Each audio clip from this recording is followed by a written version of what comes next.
የወር አበባ ያለባት ርኩስ ናት፣ ተሻረ። ርኩስ አይደለችም፣ የወር አበባ ነው። የወለደችን ሴት ወይም ማዋለድ መርከስ ነው ወይ? አንድ የወለደች ሴት የረከሰች ናት ወይ? የወለደች የረከሰች አይደለችም ካለ የሚያዋልዱ እንዴት ይረክሳሉ? የወለደች የረከሰች አይደለችም፣ ወለደች እንጂ 40 ቀን 80 ቀን የምትከለከልበትም ምክንያት አለው አይደል? እንጥርጥራለሁ የማትገባበት ምክንያት አለው። አዎ የሚፈሳት በታች ስለማይለያት ነው። ደመ መለኮት ከሚነጥብበት ደመ ሩቅ ብእሲ አይንጠብ ነው እንጂ ቁስል ያለበትም እኮ አይገባም እኮ እሱ የሚነጥብ ደም ያለበት እኮ ቤተክርስቲያን አይገባም። ስለዚህ ደመ መለኮት ከሚነጥብበት ቅዱስ ቦታ ደመ ሩቅ ብእሲ አይንጠብ ነው መልእክቱ እሱ ነው እንጂ ረክሳለች ማለት አይደለም።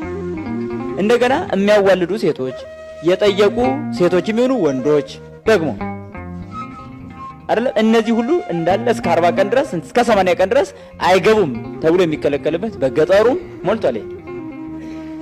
በጣም ማለት ነው ልማድ ሆኖ ማለት ነው። ኢትጣም ኢትልክፍ ባለፉበት ማለት ነው። ኢትጣም ኢትልክፍ ባለፉበት ዘመን እኮ ነው። ኢትጣም እኮ አልፏል፣ ኢትልክፍ አልፏል። የሐዲስ ኪዳን መምጣቱ ምስጢር ምንድነው? በተለይ በሰል አድርገን ማየት ካለብን ይሄ ነው።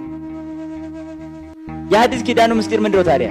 እነዚህን መሻር ካልቻለ አይ ልሽራቸው አልመጣሁም የሚለውን ይጠቅሳሉ። ለዚህ እኮ ነው ልሽራቸው አልመጣሁም ብሏል። ይሄ ሌላ ምን አገናኝቶ ስለ 10 ቃላት የተነገረ ነው። ታዲያ ልሽር ካልመጣ በግ ነው ምን ሰዋ ማለት ነው? ራሱን መስሎ ክርስቶስ መስሎ ምን ሰዋ ትሽሮ የለ እንደ በግ መስዋዕት። እሺ ይሄን የነካ ርኩስ ነው የሚለው ተሻረ። የወር አበባ ያለባት ርኩስ ናት፣ ተሻረ። ርኩስ አይደለችም፣ የወር አበባ ነው፣ የወር አበባ ነው። ልጅ ለማስገኘት አበባ ይቀድማል። እጽዋት ፍሬ ሊያስገኙ ሲሉ ብቅ ያደርጋሉ አበባቸውን። ምን ለማለት ነው? ለፍሬ በቅተናል ነው። ሴቶችም አሁን ዘር ብትዘሩ እናበቅላለን ለማለት ምን ያደርጋሉ ማለት ነው? በቃ አሁን ዘር ቢዘራ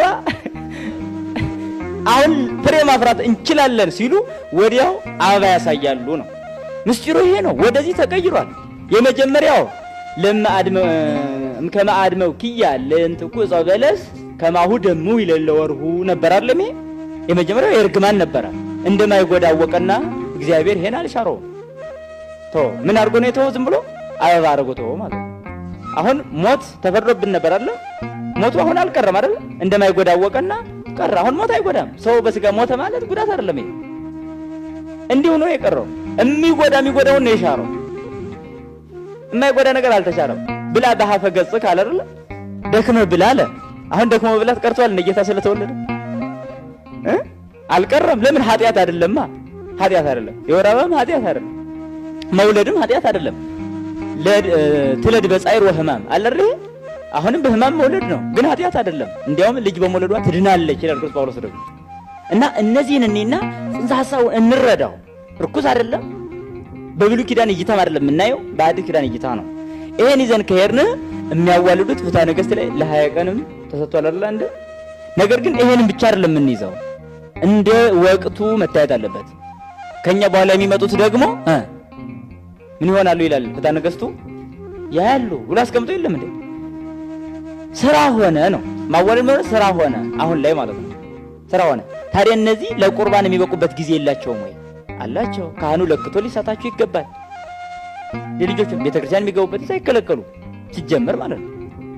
በቃ ለምን ምን አደረጉ? ምን ሰሩ? ይልቅስ መከልከል ካለበት ኃጢአትን የሚያዋልድ ሰው ነው።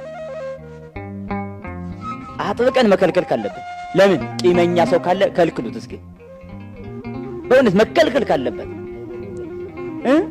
እንዴ ቂመኛ ሰው ቅዳሴ ውስጥ ሲገባ ዝም እያልን አወላጅ ተከልከይ ማለት ነውር ነው በራሱ። በእውነት ቂመኛ ሰው እግዚኦ፣ ቂመኛ ሰው ቅዳሴ ላይ፣ ቂመኛ ሰው ማህሌት ላይ ቆሞ እየፈቀድን ዝም ብለን ስጋው ደግሞ ሲፈትት ቂመኛው ዝም እያልን ቅጥረ ቤተክርስቲያን ሁሉ እንዳይደርሱ ከለከልናቸው። እነሱን ግን እውነት አባቶች እንደ ከልብ ይሆን በመንፈስ ቅዱስ ምን መራው ይሆን እውነት መሪነታችን መንፈሳዊ ስለሆነ ማለት ነው።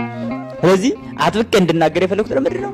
በጣም ብዙዎቻችን በመንፈሳዊ አይደለም ፍርዱ ራሱ ከመንፈሳዊነት የወጣ አይነት ነው እያደረግን ያለ ነውና ስለዚህ እነዚህ ለቁርባንም ለንስሐቸው ለጊዜያቸው የሚዘጋጁበት ቀን ብቻ ነው ሊሰጥ የሚችል የሚዘጋጁበት ማለት ነው። ማንኛውም እንደሚዘጋጀው ሊዘጋጁ ይገባል እንጂ ከዚህ ርቀው እንዲኖሩ ማድረግ ቤተክርስቲያናችን የተከለከለ ነው እና የክርስቶስ ስጋና ደምን መቀበል እንዲችሉ